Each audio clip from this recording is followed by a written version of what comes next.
should the 1619 Project be taught in schools? President Trump doesn't think so, and I actually tend to agree.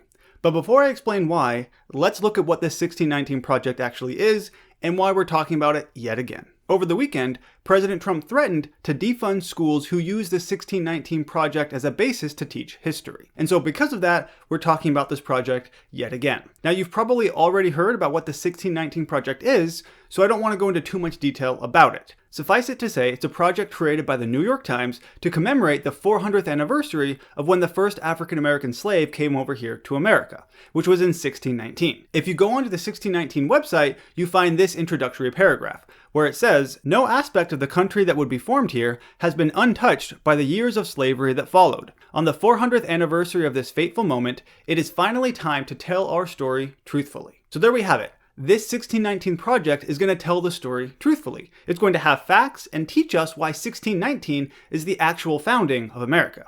It aims to reframe the country's history by placing the consequences of slavery and the contributions of Black Americans at the very center of our national narrative. Now, on its face, that doesn't necessarily look like a bad thing. We should always be learning more about America's history, the good as well as the bad as well as the evil. And slavery certainly fits into that category of being evil.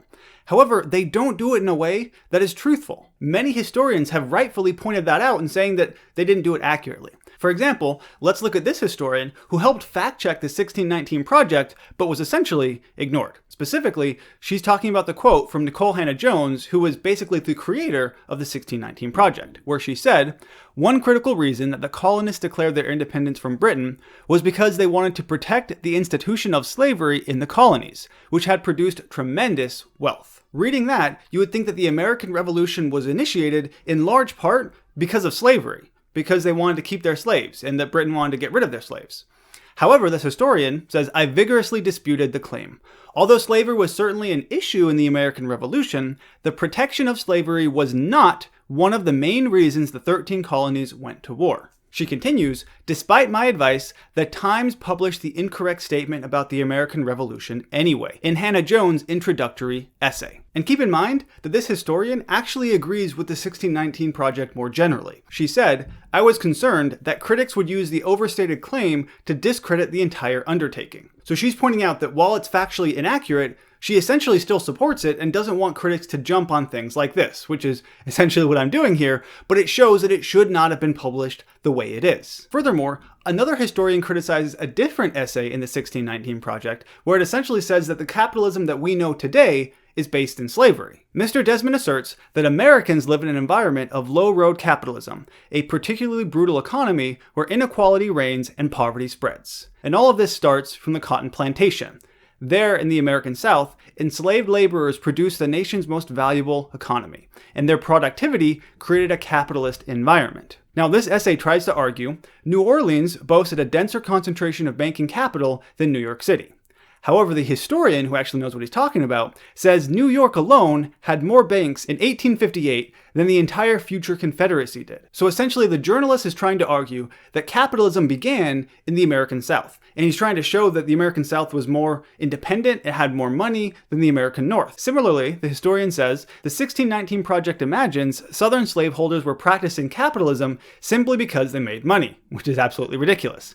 Slavery had been around since antiquity, long before anything resembling capitalism existed. Writing in 1854, the pro-slavery propagandist described slavery as a beautiful example of communism, where each one receives not according to his labor, but according to his wants. So this journalist, just like Nichole Hannah Jones, has included things that are factually inaccurate. They may sound good, and maybe he wants to say them and he likes the idea, but it's not true. And these aren't the only people to point this out. There are 5 historians who wrote and signed a letter to the New York Times saying that there are factual inaccuracies. This is what they said.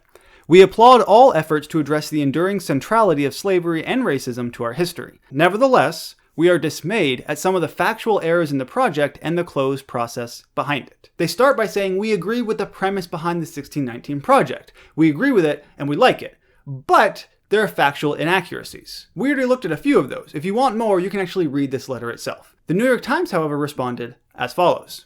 Though we respect the work of the signatories, appreciate that they are motivated by scholarly concern, and applaud the efforts that they have made in their own writings to illuminate the nation's past, we disagree with their claim that our project contains significant factual errors and is driven by ideology rather than historical understanding. While we welcome criticism, we don't believe that the request for corrections to the 1619 project is warranted. Essentially, the New York Times says, while we appreciate their concern, they're wrong. But how do they know that? After all, they admit in this very response, quote, "We are not ourselves historians, it is true. We are journalists, trained to look at current events and situations." So these journalists somehow know more about history than the actual historians.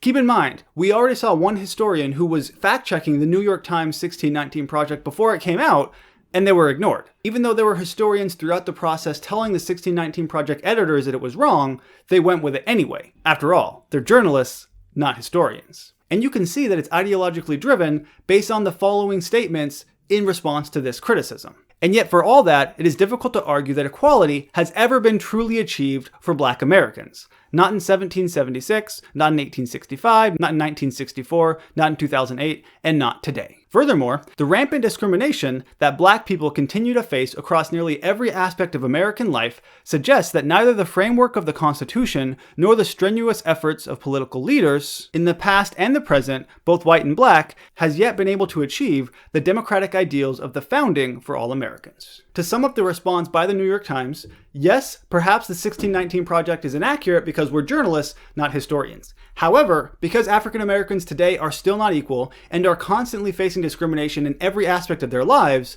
it's important to talk about. If that is not ideologically driven, I don't know what is. To give you one more example of how it's ideologically driven, consider this article from the New York Post. They argue that the riots we've been seeing since George Floyd's death should actually be called the 1619 riots. Nichole Hannah Jones, who won a Pulitzer Prize for essentially creating the 1619 project, responded as follows: "It would be an honor. Thank you." So here we have the creator of the 1619 project saying that sure, you can call these 1619 riots. That is ideology. If you want people to riot because of what you've written, that's not great. Now let's go full circle and talk about what President Trump wants to do. President Trump has said that he wants to defund schools that use the 1619 project as a basis for curriculum. And this article from Forbes doesn't like that, going as far to call it censorship. They say that Trump's tweet and the arguments of administration and allies demonstrate a belief that history should be taught in a way that limits criticism of the United States, and argues that that's not teaching history, that is shaping national propaganda. Now, of course, the 1619 project is criticizing America and American history, but that's not the reason it's receiving pushback. It's because it's factually inaccurate. We already saw that. When I was in school,